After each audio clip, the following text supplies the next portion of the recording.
Exodus chapter 4. Moses answered, "What if they do not believe me or listen to me and say, 'The Lord did not appear to you'?"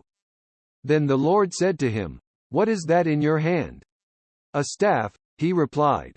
The Lord said, "Throw it on the ground." Moses threw it on the ground and it became a snake, and he ran from it. Then the Lord said to him, "Reach out your hand and take it by the tail." So Moses reached out and took hold of the snake and it turned back into a staff in his hand.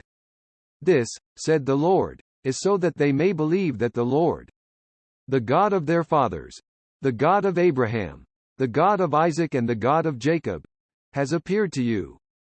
Then the Lord said, "Put your hand inside your cloak." So Moses put his hand into his cloak, and when he took it out, it was leprous, like snow. "Now put it back into your cloak," he said. So Moses put his hand back into his cloak, and when he took it out, it was restored, like the rest of his flesh. Then the Lord said, "If they do not believe you or pay attention to the first miraculous sign, they may believe the second. But if they do not believe these two signs or listen to you, take some water from the Nile and pour it on the dry ground. The water you take from the river will become blood on the ground." Moses said to the Lord, "O Lord, I have never been eloquent, neither in the past nor since you have spoken to your servant. I am slow of speech and tongue." The Lord said to him, "Who gave man his mouth? Who makes him deaf or mute? Who gives him sight or makes him blind? Is it not I, the Lord?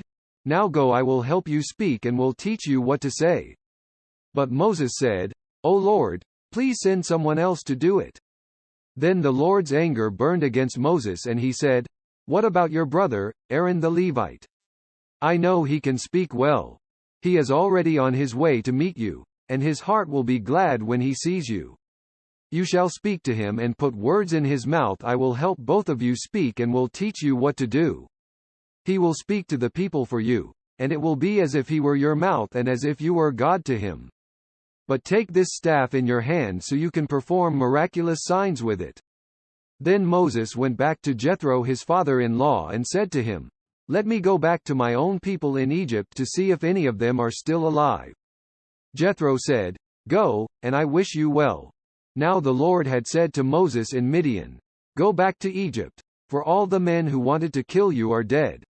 So Moses took his wife and sons, put them on a donkey and started back to Egypt. And he took the staff of God in his hand. The Lord said to Moses, "When you return to Egypt, see that you perform before Pharaoh all the wonders I have given you the power to do. But I will harden his heart so that he will not let the people go. Then say to Pharaoh, 'This is what the Lord says: Israel is my firstborn son. And I told you, let my son go, so he may worship me, but you refused to let him go, so I will kill your firstborn son.'" At a lodging place on the way, the Lord met Moses and was about to kill him. But Zipporah took a flint knife, cut off her son's foreskin and touched Moses's feet with it. "Surely you are a bridegroom of blood to me," she said. So the Lord let him alone. At that time she said, "Bridegroom of blood," referring to circumcision. The Lord said to Aaron, "Go into the desert to meet Moses."